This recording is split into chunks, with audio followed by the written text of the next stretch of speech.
नमस्कार दोस्तों, आप सभी का स्वागत है हमारे YouTube चैनल कोडिंग एक्सपर्ट पर। तो दोस्तों, जैसा ही आपको ज्ञात है कि अभी जो हमारा टॉपिक चल रहा है वो एसएडी के बारे में चल रहा है।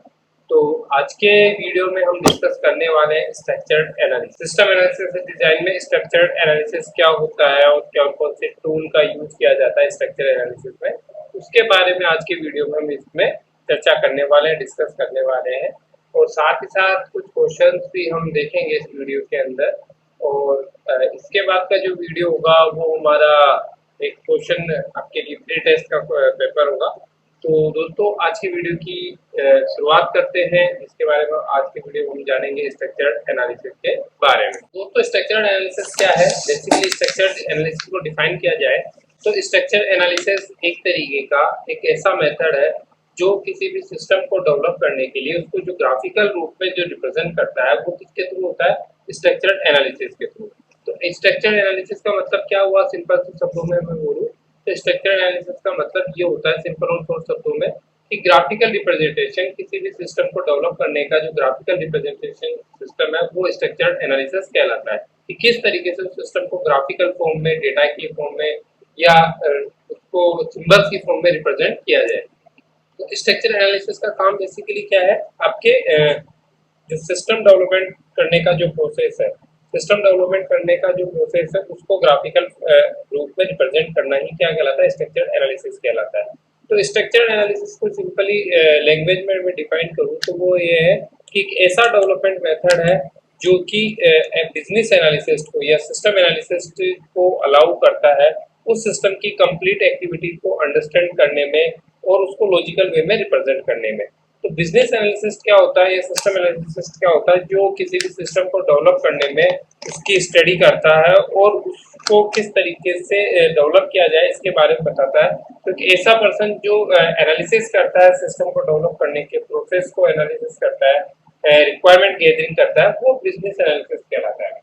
तो यहाँ पे जो सिस्टम स्ट्रक्चर एनालिसिस का मतलब क्या होता है कि जो एनालिसिस्ट है, जो सिस्टम को एनालिसिस कर रहा है, डेवलप करने के लिए जो एनालिसिस कर रहा है, वो उसको ये अलाउ करता है या अंडरस्टूड कराता है, सिस्टम की एक्टिविटीज के बारे में बताता है किस तरीके से सिस्टम की एक्टिविटीज कंप्लीट होगी या किस तरीके की सिस्टम की एक्टिविटी फॉलो होगी। तो सिस्टम स्ट्रक्चर एनालिसिस का मतलब ये हुआ कि जो ये बेसिकली एनालिस्ट को अलाउ करता है किसके लिए? आपके सिस्टम की एक्टिविटीज को अंडरस्टूड करने के लिए, उसकी एक्टिविटीज को लॉजिकल वे में रिप्रेजेंट करने के लिए। साथ ही साथ एक ऐसा सिमेट्रिक अप्रोच है, मतलब एक सिस्टमेटिक अप्रोच है जो किसका यूज करता है? ग्राफिक्सकल टूल का यूज करता है आपकी डेटा एनालाइज करने के लिए। सिस्टम की जो भी रिक्वायरमेंट्स है, जो भी उसकी टूल्स एनालाइज करता है, उसको ग्राफिकल टूल्स के थ्रू क्या करता है? एनालाइज करता है और वापस से डिफाइन करता है, मतलब टूल परिभाषित करता है कि जो एग्जिस्टिंग सिस्टम है उसको किस तरीके से डिफाइन किया जाए। या फिर कोई भी जब नया सिस्टम डेवलप करते हैं तो उसको स्पेसिफिकेशन को उसको स्पेसिफाई करता है या उसको एक तरीके से एक सिस्टमेटिक अप्रोच में बताता है। तो ये जो सिस्टम स्ट्रक्चर एनालिसिस का जो मेन टास्क क्या होता है कि बिजनेस एनालिसिस जो भी होता है, जो एनालिसिस्ट होता है, वो इसको इस तरीके से रूप में रिप्रेजेंट करता है ताकि वो यूजर के थ्रू भी अंडरस्टूड हो सके और आपकी डेवलपमेंट टीम के थ्रू भी क्या कर सके? अंडरस्टैंड कर सके। तो बेसिकली स्ट्रक्चर एनालिसिस का काम क्या है? आपकी जो भी एनालिसिस है, जो भी रिक्वायरमेंट्स है या जो भी सिस्टम को डेवलपमेंट करने का जो तरीका है उसको एक इजी वे में रिप्रेजेंट करना ताकि वो जो टीम है उसके में अंडरस्टूड हो सके और जो यूजर है उसको भी वो क्या कर सके? अंडरस्टूड हो सके। तो दोस्तों, स्ट्रक्चर एनालिसिस का मतलब क्या हुआ? स्ट्रक्चर एनालिसिस का मतलब ये हुआ कि एक इस तरीके से चीजों को या सिस्टम्स की रिक्वायरमेंट्स को एनालिसिस करना और उसको ग्राफिकल रूप में रिप्रेजेंट करना, उसको ग्राफिकल रूप में रिप्रेजेंट करना ही क्या कहलाता है? आपका स्ट्रक्चर्ड एनालिसिस कहलाता है। तो किसी भी सिस्टम को डेवलप करने से पहले उसका स्ट्रक्चर तैयार किया जाता है। उस स्ट्रक्चर को तैयार करने के लिए जो एनालिसिस किया जाता है वो किसके थ्रू होता है? स्ट्रक्चर एनालिसिस के थ्रू होता है। और स्ट्रक्चर एनालिसिस क्या करता है? उस सिस्टम का जो प्रोसेस है, फ्रॉम द इनपुट से लेके प्रोसेस आउटपुट किस तरीके से प्रोड्यूस होगा, इन सबको वो ग्राफिकल रूप में रिप्रेजेंट करता है ताकि वो क्या रहे? इजी टू अंडरस्टैंड हो सके, चाहे वो यूजर के लिए हो चाहे वो डेवलपमेंट टीम के लिए हो। तो यहाँ पे जो ग्राफिकल रिप्रेजेंट हम करते हैं किसी भी सिस्टम को डेवलप करने के लिए, जो ग्राफिकल रिप्रेजेंटेशन कर रहे हैं हम, वही स्ट्रक्चर एनालिसिस कहलाएगा दोस्तों। तो स्ट्रक्चर एनालिसिस का सिंपल सा जो मतलब है, आप समझ सकते हैं कि स्ट्रक्चर एनालिसिस का मतलब क्या हुआ कि किसी भी सिस्टम को डेवलप करने से पहले उसका जो ग्राफिकल रिप्रेजेंटेशन है उसको ग्राफिकल वे में रिप्रेजेंट करना, उसको ग्राफिकल वे में समझाना, ताकि जो यूजर्स है उसको भी वो इजीली अंडरस्टूड हो सके, वो कहलाता है आपका सिस्टम एनालिसिस। वो क्या कहलाता है आपका सिस्टम एनालिसिस कहलाता है। उसको आप बोल सकते हो स्ट्रक्चर एनालिसिस कह सकते हैं कि किस तरीके से हमने उस पर्टिकुलर सिस्टम को डेवलप करने के लिए, पर्टिकुलर सॉफ्टवेयर को डेवलप करने के लिए इस तरीके के स्ट्रक्चर्ड फॉर्म में हमने उसको रिप्रेजेंट किया है। तो स्ट्रक्चर्ड फॉर्म का मतलब क्या हुआ? स्ट्रक्चर्ड फॉर्म का मतलब हुआ ग्राफिकल रिप्रेजेंटेशन। केवल और केवल ग्राफिक्स फॉर्म में आप उसको पूरे सिस्टम की एक्सप्लेनेशन कर रहे हो, वो किसके थ्रू पॉसिबल है? स्ट्रक्चर्ड एनालिसिस के थ्रू वो पॉसिबल है। अब जो स्ट्रक्चर एनालिसिस कैसे किया जाए, किस तरीके से इसमें वर्क किया जाए, तो इसके डिफरेंट डिफरेंट टूल्स होते हैं, उसके बारे में हम डिस्कस करेंगे कि स्ट्रक्चर एनालिसिस के टूल्स क्या क्या है। स्ट्रक्चर एनालिसिस टूल्स का मतलब समझ में आया दोस्तों कि इस तरीके के टूल्स है जो कि आपके डेटा के स्ट्रक्चर को एनालिसिस करता है, और वो ये जो हेल्प करती है आपके सिस्टम को डेवलपमेंट करने में। तो स्ट्रक्चर एनालिसिस टूल्स का मतलब क्या हुआ कि आपके स्ट्रक्चर को एनालिसिस करना, और ऐसी टेक्निक जो स्ट्रक्चर के एनालिसिस करती है, और साथ ही साथ जो सिस्टम है उसको डेवलपमेंट करने के लिए, सिस्टम को डेवलपमेंट करने में ये क्या करती है? हेल्प करती है। तो ऐसी टूल्स जो कि टेक्निकली आपके सिस्टम की डेवलपमेंट के प्रोसेस को गेदर कर सके, सिस्टम के डेवलपमेंट प्रोसेस को गेदर कर सके, ऐसी टूल्स या फिर उसके थ्रू हम सिस्टम के प्रोसेस को एनालिसिस कर सकते हैं, ये कहलाता है आपका स्ट्रक्चर एनालिसिस टूल। तो structure analysis tool basically 6 type का होते हैं। इसमें 6 टाइप के टूल्स होते हैं जिनकी हेल्प से हम क्या कर सकते हैं? ग्राफिकल फॉर्म में हमारे स्ट्रक्चर को रिप्रेजेंट कर सकते हैं। वह कौन कौन से हैं? वो 6 टाइप के जो स्ट्रक्चर एनालिसिस टूल है, वो सबसे पहला डेटा फ्लो डायग्राम, दूसरा डेटा डिक्शनरी, तीसरा डिसीजन ट्री, चौथा है डिसीजन टेबल, और स्ट्रक्चर्ड इंग्लिश और पॉज कोड। ये 6 टाइप के टूल्स है जो कि किस काम में आते हैं? एनालिसिस करने में। स्ट्रक्चर जो भी आपका सिस्टम का जो एनालिसिस होगा उसको स्ट्रक्चर्ड वे में एनालिसिस करने में ये 7 टूल्स की हम हेल्प लेते हैं। तो इस वीडियो में हम इन 7 टूल्स के बारे में वन बाय वन सभी टूल्स के बारे में जानेंगे कि कौन सा टूल की किस जगह रिक्वायरमेंट होती है और किस तरीके से उस पर वर्किंग फ्लो की जाती है। तो अब हम बात करें डेटा फ्लो की, बात करेंगे यहाँ सबसे पहले डेटा फ्लो डायग्राम की। दोस्तों सबसे पहला जो टूल है वो कौन सा? Data flow diagram. तो स्ट्रक्चर्ड एनालिसिस को इस एक डायग्राम के थ्रू भी आप इजीली अंडरस्टूड कर सकते हो उनके टूल्स को, कि यहाँ पे इंफॉर्मेशन गैदरिंग टूल, ये जो सबसे पहले स्ट्रक्चर एनालिसिस कब होगा? जब आपके पास ये इंफॉर्मेशन गैदरिंग टूल कंप्लीट हो जाए। जब आपके पास कंप्लीट इंफॉर्मेशन आ चुकी है, आप अपने सारे इंफॉर्मेशन टूल्स की हेल्प करते हुए जो जो रिक्वायरमेंट इंफॉर्मेशन है उसको कलेक्ट कर लिया है, फिर अब इंफॉर्मेशन कलेक्ट करने के बाद में हम उस इंफॉर्मेशन का एनालिसिस करते हैं और उसको रिप्रेजेंट करते हैं कि ये इस तरीके से हम उसको कंप्लीट सॉफ्टवेयर को डेवलप कर सकते हैं। तो स्ट्रक्चर एनालिसिस में जो information gathering tool, information gathering tools को डेवलप करने के बाद में इसके हम क्या कर सकते हैं? डिफरेंट डिफरेंट वेज के अंदर डिफरेंट डिफरेंट जो प्रोसेस है उसके थ्रू हम क्या कर सकते हैं? डिफरेंट डिफरेंट टूल्स के थ्रू हम उस डेटा को, स्ट्रक्चर को क्या कर सकते हैं? प्लानिंग कर सकते हैं, या उसके बारे में एक्सप्लेन कर सकते हैं, उसको ग्राफिकल रूप में रिप्रेजेंट कर सकते हैं। तो ये एक जो डायग्राम आपके सामने रिप्रेजेंट हो रहा है, ये उसी स्ट्रक्चर एनालिसिस का डायग्राम है जिसके अंदर डिफरेंट डिफरेंट टूल्स को हमने रिप्रेजेंट किया है। तो after the getting the information tools को गेटिंग करने के बाद में यहाँ हम सबसे पहले जो यूज करते हैं डेटा के ऊपर, वो करते हैं डेटा फ्लो डायग्राम। सबसे पहले क्या करते हैं? Data flow diagram. Data flow diagram के बाद में decision tree, decision table, structured query और पॉजिटिव कोड। ये कुछ टूल्स है जिनकी हेल्प से हम क्या करेंगे? जो इन्फॉर्मेशन आई है उनको एनालिसिस करेंगे और रिजल्ट को प्रोड्यूस करेंगे। और क्या करेंगे? रिजल्ट को प्रोड्यूस करेंगे, या आप एक तरीके से कह सकते हो कि जो डेटा है उसको एक ऑर्गेनाइज वे में रिप्रेजेंट करेंगे। डेटा को किस पर रिप्रेजेंट करेंगे? एक ऑर्गेनाइज वे में उसको हम रिप्रेजेंट करेंगे इस स्ट्रक्चर एनालिसिस के थ्रू। तो अब हम बात करते हैं सबसे पहले जो मेन हमारा जो मेन पॉइंट है वो है स्ट्रक्चर एनालिसिस के टूल्स के बारे में डिस्कस करना। तो आज हम सबसे पहले जो मेन जो टूल है स्ट्रक्चर एनालिसिस उसके बारे में डिस्कस कर रहे हैं। इसको हम डीएफडी बोलते हैं। इस टूल को हम क्या बोलते हैं? डीएफडी टूल बोलते हैं। डीएफडी टूल का मतलब है आपका डेटा फ्लो डायग्राम। क्या है? डेटा फ्लो डायग्राम को बोला जाता है डीएफडी। डेटा फ्लो डायग्राम बोल सकते हैं या बबल, आप इसको बबल चार्ट भी बोल सकते हैं। कई तरीके को इसको बबल चार्ट भी बोला गया है। तो डेटा फ्लो डायग्राम का मतलब क्या होता है कि डेटा फ्लो डायग्राम आपको डेटा का फ्लो को रिप्रेजेंट करता है कि किस तरीके से डेटा का फ्लो का रिप्रेजेंट होगा, कि डेटा जो होगा आपका जो डेटा का फ्लो होगा कि कैसे प्रोसेस से इनपुट से लेके प्रोसेस हो तक और आउटपुट आने तक डेटा कैसे प्रोसेस होगा, इसको हम रिप्रेजेंट करते हैं डिफरेंट डिफरेंट सिंबल्स के थ्रू। एक ग्राफिकल फॉर्म में इसको हम रिप्रेजेंट करते हैं। तो देखिए दोस्तों, डीएफडी का मतलब होता है डेटा फ्लो डायग्राम। जैसा ये सिंपल वर्ड में समझा रहा है कि ये रिप्रेजेंट किसको कर रहा है? डेटा के फ्लो को। किसके थ्रू? डायग्राम के थ्रू। डीएफडी का मतलब क्या हुआ? डेटा का फ्लो किसके थ्रू रिप्रेजेंट किया जा रहा है? डायग्राम के थ्रू। किसके थ्रू रिप्रेजेंट किया जा रहा है? डायग्राम के थ्रू। तो डायग्राम के थ्रू जो हम रिप्रेजेंट कर रहे हैं वही क्या कहलाएगा? डेटा फ्लो डायग्राम कहलाएगा। तो डेटा फ्लो डायग्राम जो डेवलप की थी वो लेरी कॉन्स्टेंटाइन थी। सबसे पहले डेटा फ्लो डायग्राम यूज किया वो लेरी कॉन्स्टेंटाइन ने यूज किया था।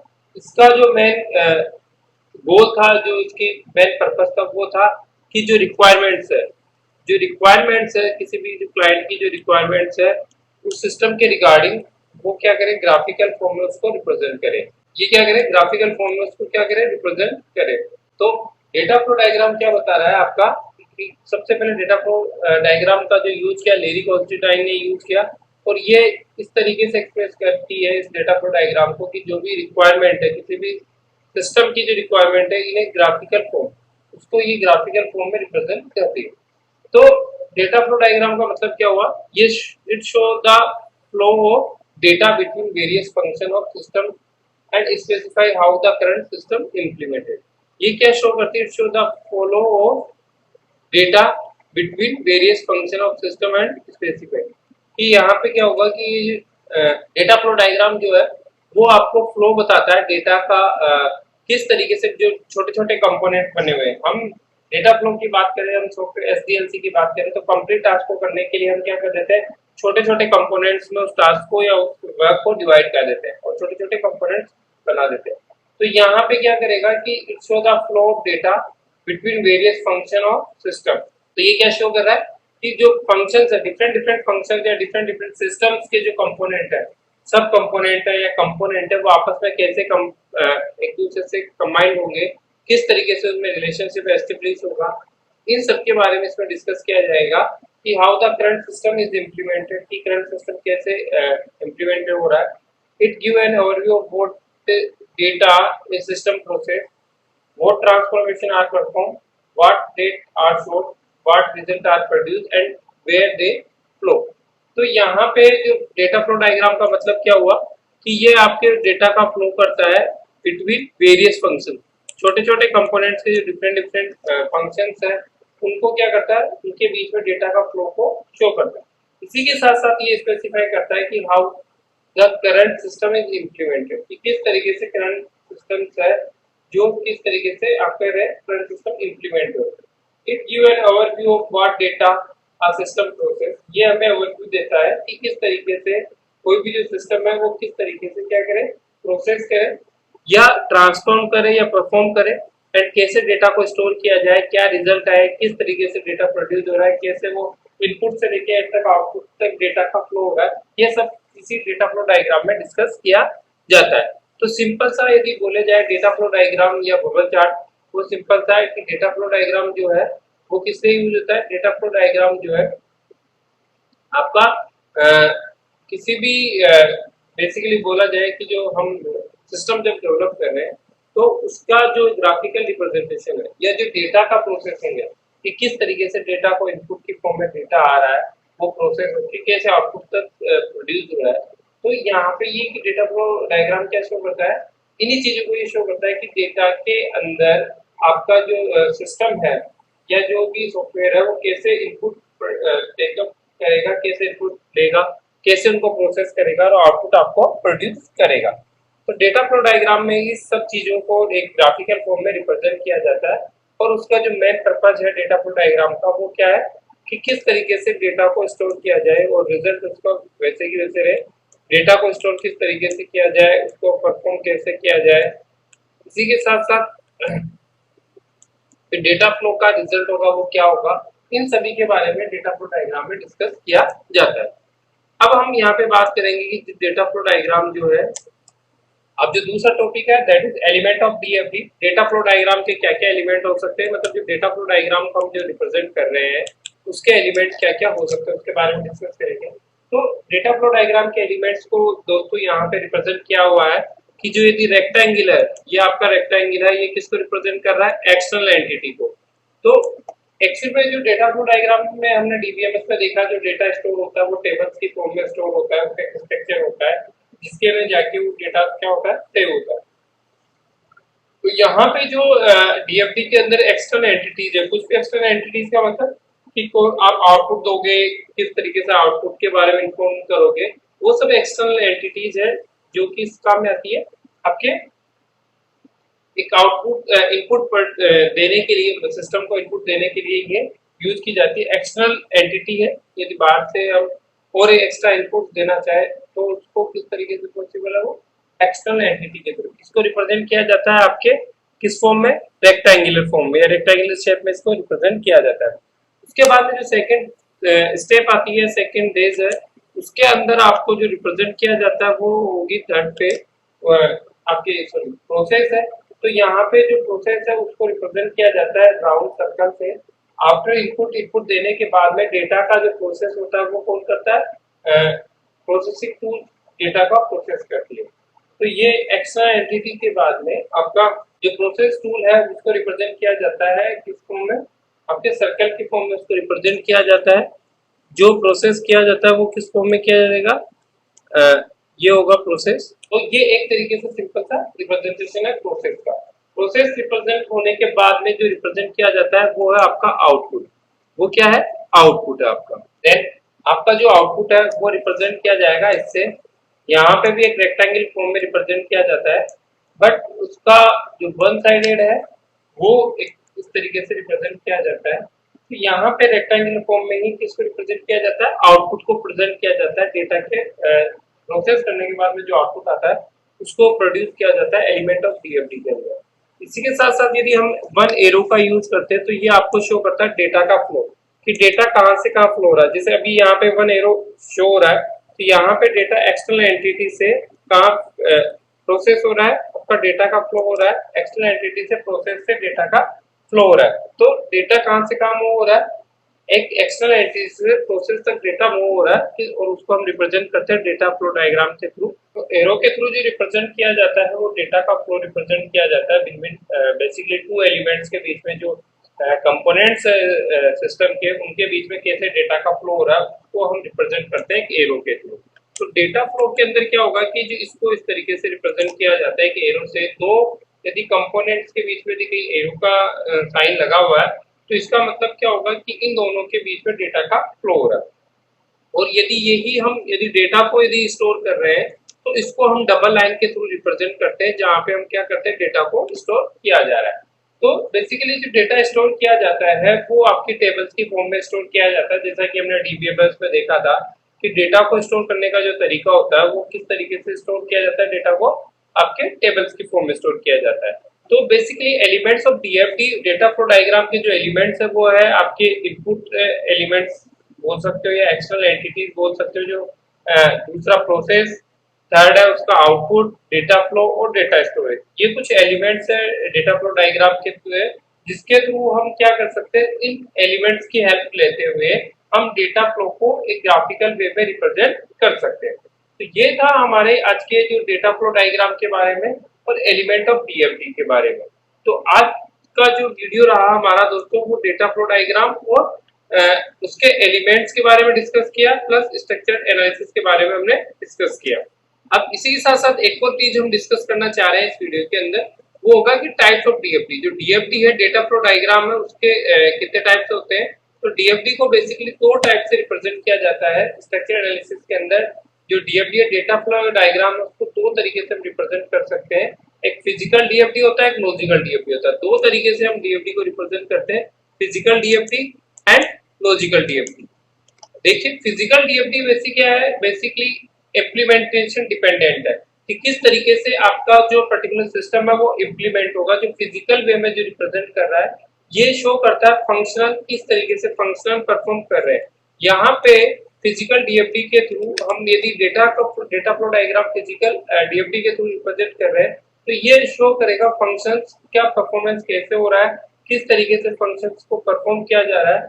ये basically low level details provide कराता है किसी भी हार्डवेयर, सॉफ्टवेयर और फाइल्स के बारे में एंड जो भी पर्सन इसको यूज कर रहे हैं। तो ये सारी जो फिजिकल डीएफडी है, डेटा फ्लो डायग्राम का जो फिजिकल डीएफडी है वो हमें इंफॉर्मेशन देता है अबाउट द इम्प्लीमेंटेशन की, किस तरीके से डेटा का इम्प्लीमेंटेशन होगा, प्लस साथ साथ क्या क्या कंपोनेंट जो उसके वो किस तरीके से वर्क करेंगे, उसके फंक्शनिंग क्या होगी और हार्डवेयर, सॉफ्टवेयर और उसकी फाइल्स में कैसे कॉम्बिनेशन होगा। इसी के साथ साथ ये बताता है कि जो करंट सिस्टम है वो कैसे ऑपरेट होगा और किस तरीके से हम उसको इम्प्लीमेंट कर सकते हैं। तो फिजिकल डीएफडी का जो मीन है, फिजिकल डीएफडी एक तरीके से आपका जो डेटा फ्लो डायग्राम को रिप्रेजेंट कर रहा है वो शो करता है कि फंक्शंस कैसे वर्क कर रहे हैं, कि फंक्शंस का वर्क कैसे होगा, उनका परफॉर्मेंस कैसा होगा। इनको यदि रिप्रेजेंट करना है तो वो फिजिकल डीएफडी के थ्रू आप उसको रिप्रेजेंट कर सकते हो। इसी तरीके से दूसरा लॉजिकल डीएफडी। लॉजिकल डीएफडी क्या होता है, इम्प्लीमेंटेशन इंडिपेंडेंट होता है, वो इम्प्लीमेंटेशन पे डिपेंड नहीं करता है। उसका जो फोकस होता है वो क्या होता है कि डेटा का फ्लो करवाना, कि दो एलिमेंट्स के बीच में डेटा कैसे फ्लो होगा। यहाँ पे फिजिकल डीएफडी का जो मेन पर्पज होता है वो शो करता है कि कैसे फंक्शनिंग हो रही है, परफॉर्मेंस कैसे हो रही है। जबकि लॉजिकल डीएफडी है उसका फंक्शनिंग से कोई रिलेशन नहीं होता है, उसका सिंपल सा फोकस एक ही चीज होता है कि डेटा का फ्लो कैसे एक एलिमेंट से दूसरे एलिमेंट में हो रहा है, कि बिजनेस कैसे ऑपरेट हो रहा है, not the system can be implement. ये सिस्टम किस तरीके से इम्प्लीमेंट होगा, कैसे वर्क करेगा, उस पर वर्क नहीं करता है। ये सिंपल सा उस डेटा पे वर्क करता है जो कि एक सिस्टम, एक कंपोनेंट से दूसरे कंपोनेंट में फ्लो हो रहा है। तो ये होता है डीएफडी के बारे में। तो दोस्तों आज की वीडियो में हमने डिस्कस किया स्ट्रक्चर एनालिसिस क्या होता है और उसके टूल्स कौन कौन से होते हैं। उसमें से एक टूल के बारे में, डीएफडी के बारे में आज की वीडियो में हमने डिस्कस किया।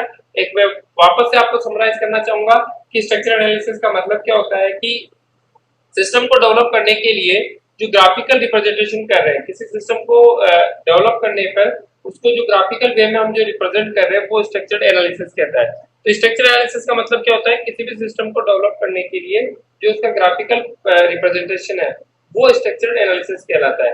और ये स्ट्रक्चर एनालिसिस कई सारे टूल्स की हेल्प से गैदर किया जाता है, ये कई सारे टूल्स की हेल्प से डेवलप किया जाता है। जिसके अंदर पहला टूल था डीएफडी। डीएफडी क्या है, डेटा फ्लो डायग्राम है जो कि डेटा का फ्लो को रिप्रेजेंट करता है ग्राफिकल फॉर्म में, डिफरेंट सिंबल्स के थ्रू इसको रिप्रेजेंट किया जाता है। तो ये था आज के वीडियो के अंदर दोस्तों। नेक्स्ट वीडियो को हमारा और हम जो कंपोनेंट्स हैं उनके बारे में डिस्कस करेंगे। धन्यवाद दोस्तों।